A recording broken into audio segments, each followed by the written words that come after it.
अस्सलाम वालेकुम दोस्तों, मां आहियां आज़म। अॼु असां हिन वीडियो में सिखंदासीं त कीअं पंहिंजे कंप्यूटर खे क्लीन रखिजे ऐं कीअं विंडो मां टेम्पररी फाइलूं रिमूव कजनि त जीअं असांजो विंडो करप्ट न थिए।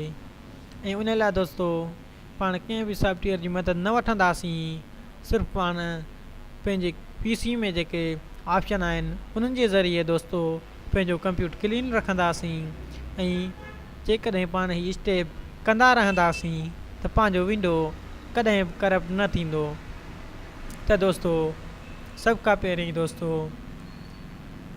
माई कंप्यूटर ओपन कंदा, सी फाइल ते राइट क्लिक कंदा, प्रॉपर्टीज़ ते क्लिक कंदा ऐं क्लीन डिस्क ते क्लिक कंदा। दोस्तो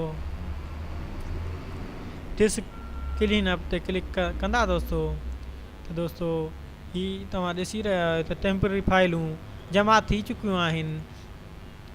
इन्हनि खे ख़तमु करण लाइ सभ ते टेक मार्क लॻाए ओके ते क्लिक करे ऐं दोस्तो डिलीट फाइल्स ते क्लिक कंदासीं।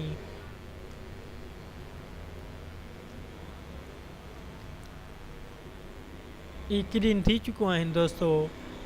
ॿिए नंबर ते दोस्तो टूल्स ते क्लिक कंदासीं, ऑप्टिमाइज़ ते क्लिक कंदासीं दोस्तो ऐं हिन ते हिकु डिस्क खे सिलेक्ट करे एनालाइज़ कंदासीं दोस्तो। मां त कंदो रहंदो आहियां दोस्तो, इन करे जल्दी थियनि पिया छो त मुंहिंजे में PC में वायरस घटि आहिनि, बल्कि वायरस आहिनि ई कोन। इन करे दोस्तो हुन जे करे जल्दी थी रहियो आहे। तव्हां कंदव त तव्हांजे में पहिरियों दफ़ो दोस्तो कुझु टाइम लॻाईंदो। एनालाइज़ ते क्लिक करण खां पोइ दोस्तो ऑप्टिमाइज़ ते बि क्लिक कंदा दोस्तो।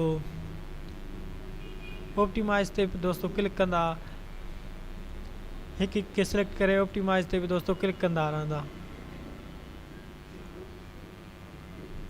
मां त करे चुको आहियां दोस्तो, इन करे वीडियो डिघो थी वेंदो, इन करे दोस्तो न पियो कयां।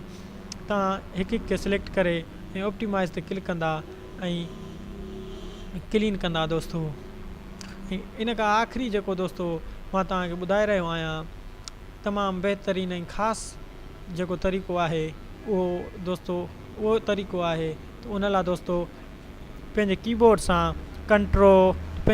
सां दोस्तो Windows+R प्रेस कंदा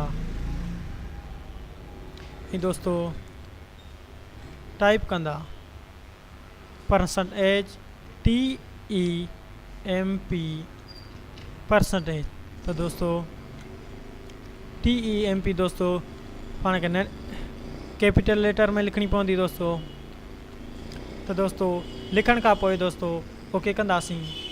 त दोस्तो हीअ तव्हां ॾिसी सघो था त केतिरियूं टेम्पररी फाइलूं जमा थी चुकियूं आहिनि दोस्तो।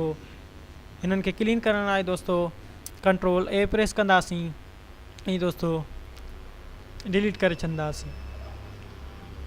हीअ दोस्तो स्क्रीन रिकॉर्डर यूज़ थी रहियो आहे, इन करे डिलीट न थी रहियूं आहिनि हिन जूं टेम्पररी फाइलूं। त दोस्तो हिन खे स्किप कंदासीं। हीअ दोस्तो पाण जेकी बि शइ इस्तेमालु कंदा आहियूं त उन जूं टेम्पररी फाइलूं जमा थींदियूं रहंदियूं आहिनि ऐं पंहिंजी विंडो फाइल फुल थी वेंदी आहे ऐं पंहिंजो विंडो करप्ट थी वेंदो आहे। त दोस्तो हीअ स्टेप तव्हां कंदा रहंदा त पंहिंजो विंडो करप्ट न थींदो ऐं पंहिंजो विंडो फुल बि न थींदो ऐं पंहिंजी C फाइल फुल न थींदी त दोस्तो पंहिंजो विंडो करप्ट न थींदो। उमेदु आहे दोस्तो त अॼु जो हीउ वीडियो तव्हांखे पसंदि आयो हूंदो। जेकॾहिं वीडियो तव्हांखे पसंदि आयो आहे त लाइक कयो ऐं असांजे चैनल खे ज़रूरु सब्सक्राइब कंदा। अॻिले वीडियो ताईं ॾींदा पंहिंजे दोस्त खे इजाज़त। अल्लाह निगहबान।